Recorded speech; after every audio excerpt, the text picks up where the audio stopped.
Games this weekend were played here at one of the most unique venues in all of college basketball, the Pit.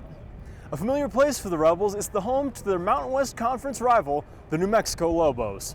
Welcome back to Studio G. I'm Dave Oleson with your Rebel Sports Wrap-Up. After playing well in their only home tournament of the spring season here at Cascada Golf Club, the women's golf team faces several high-profile opponents in their upcoming tournaments. This was an important weekend for the Runnin' Rebels after defeating Wyoming in the opening round of the Mountain West Conference tournament. It's Saturday morning here on the UNLV campus, and most students are still asleep. But not these guys. They're having flag football practice. The marketing slogan for the men's basketball team this season is "Let's Run." Well, through their first 3 games, they've run their opponents off the court. The team showed no signs of slowing down last night with Morgan State in town for the first round of the Las Vegas Invitational. Coach Todd Bozeman and the Bears tried to counter the Runnin' Rebels by dishing the ball down low early and often. 7'2" center Ian Childs and power forwards Kevin Thompson and Shaquille Duncan gave the Rebel Bigs trouble all night. On defense, they tried to slow the Rebels down using a 2-3 zone, but hot shooting from Chase Standback allowed the Rebels to set up their full court pressure and create turnovers, leading to easy buckets in transition. Mike Moser had another monster game, using his athleticism to grab rebounds over the lengthy Bears. He collected 17 on the night to go with his 23 points. Marshall added 13 points and 8 assists, and Oscar Belfield chipped in with 12 as the Runnin' Rebels dismantled the preseason favorite to win the Mid-Eastern Athletic Conference by a final of 92-55. After the game, Coach Dave Rice talked about his team's effort.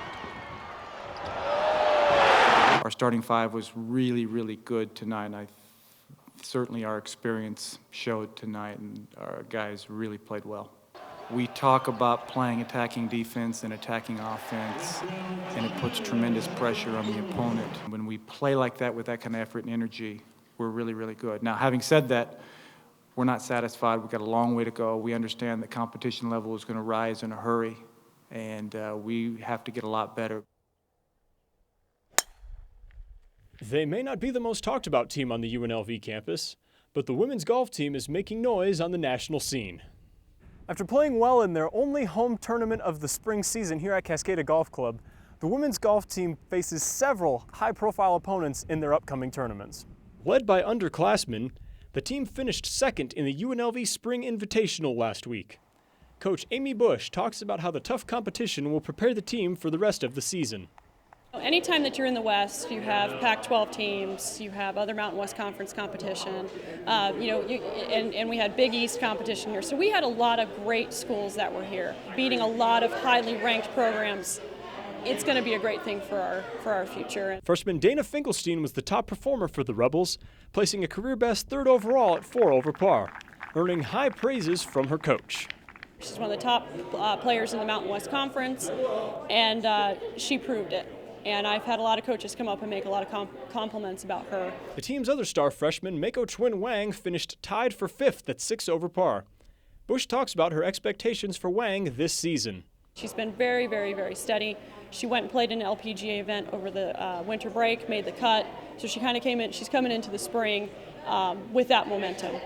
Other key players this season will be sophomore Charlotte Brooks, sophomore Katerina Prorakova, and freshman Margaret Swearingen. With so much youth, Bush is excited to watch the team grow and compete throughout the season. I'm looking forward to seeing really who's turning it on, and it's been a competition for us all year to see who wants to be in the lineup. And I think we're now finally starting to figure that out. For Studio G Sports, I'm Dave Oleson. Talk about how this gym came to be at Power MMA. I had a couple training partners we train with now, that I wrestled with at Arizona State University. CB was an 84-pounder, I was a 197-pounder, and Cain Velasquez, who's now the heavyweight champion in the UFC, was our heavyweight. And Aaron Simpson, who's fighting on the same card as I am, was my coach. Owning a gym and a top-notch facility was always a dream of ours. And when that opportunity came, we jumped on it. Your last fight was your first loss in your career. How has that affected your preparation for this fight? I kind of stewed about it for a week, and I was mad at myself because I felt like I didn't show up. And, I just let it go and kind of used that for fire. Over 1,000 fans were in attendance for Think Pink Night, and the Rebels showed their appreciation by getting on the board early on this free kick by Macy Jo Harrison. Caitlin Allen with a no-look header to the back of the net. 1-0 Rebels, and they were nowhere close to done. Catherine Orellana gave the Broncos fits all night with her speed and playmaking. Here she sets up Harrison to put the Rebels ahead 3-0. Then just 3 minutes later, Orellana beats the keeper and feeds Harrison again. Orellana would add a goal of her own to give the Rebels a 5-0 win. The men were not so lucky against Air Force earlier in the night. The Falcons bombarded keeper Ryan Harding with 4 goals on 17 shots.